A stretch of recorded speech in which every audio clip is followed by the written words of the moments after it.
Hi, I'm Shubha from Mylapore Kitchens, and many people requested me to show you guys some basic recipes that we South Indians make. That would be Vathakuzhambu, Sambar and Rasam. We'll do Vathakuzhambu today. And in my family, the favorite is beetroot. My kids love beetroot, the color, the flavor. So I'll show you how to do that today. If you could come closer, I'll show you the ingredients that we need. We need about that much tamarind, and I'll be adding the requisite salt. So let me do that first. The tamarind goes in the water. I don't know how to measure with spoons, so I'll just do a hand measure. So that about that much salt. And I'll be heating up this tamarind with water and salt so that I can extract the juice easily. And the other ingredients that we'll be needing is mustard seeds, a little bit of methi, chana dal and red chilies, curry leaves, hing, and then puli korambu podi from Mylapore Kitchens, rice powder and jaggery. And I already have the beetroot cooked here. So that's beetroot cut into cubes and pressure cooked with a little bit of turmeric powder. And I like the flavor of the green chilies. This is the bhaji molaga, we call it in Tamil.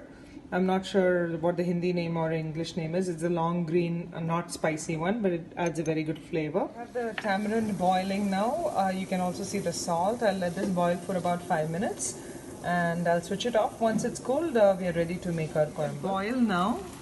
So I'm going to switch this off and wait for about 5 minutes while it cools down. It lets me extract the tamarind juice easier. So I'm starting the process for the korambu now. I'm using chekka nallanai, which is wood pressed sesame oil. Wood pressed gives you a very good flavor rather than refined. So can we come here please? So I'm lowering the heat and adding the oil. You need about that much oil, 2 to 3 tablespoons, maybe 2 tablespoons. And in goes all the things for the tadka, the rai, the methi, the chana dal and the red chilies. We'll just wait for that to splutter. Hi, so it's the oil is hot now and the mustard is spluttering. We'll just wait for it to splutter a bit more. I'm lowering the heat because we need to make sure that the Vathakuzhambu podi doesn't heat up too much. I'm going to add some curry powder. Curry leaves.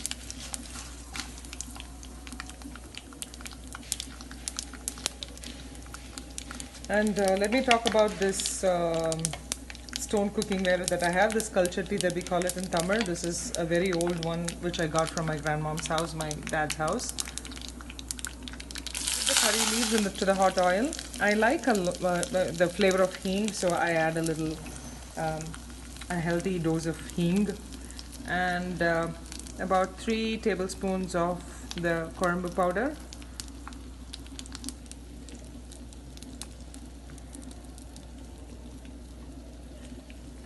And then we need to add just 1 spoon of rice powder that'll help thicken the gravy.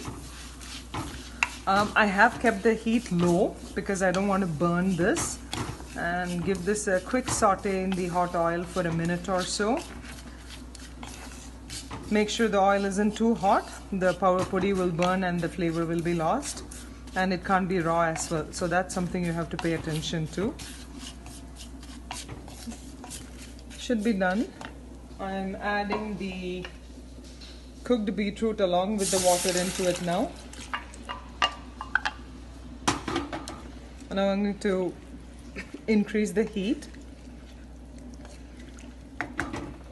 And then all of my tamarind water. I'll extract more tamarind from this as well once it cools down a little bit. And I have about 1 spoon of gur here.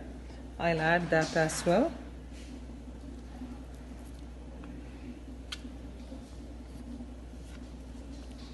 And that's about it. This has to cook in high heat for about 15-20 minutes.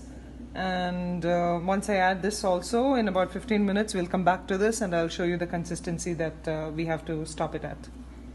I've added a bit of cold water to the tamarind, and I'm extracting all the juice I can out of that. And I will just wait for a minute longer, please.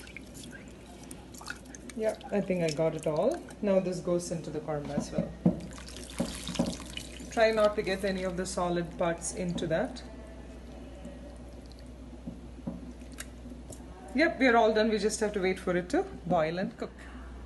Amateur flaws, we forgot to add this. So this can be added at any stage in sambar or kuzhambu actually. You can saute it in the oil or not. I'm just going to dump all of that in there. Sorry about that. So it's been about 10 minutes now, and it's cooking very well. That's a plus with the stone cookware. It retains heat much better than stainless steel. So I will be using very less gas for this actually. We'll let this cook a bit more. We'll come back to it.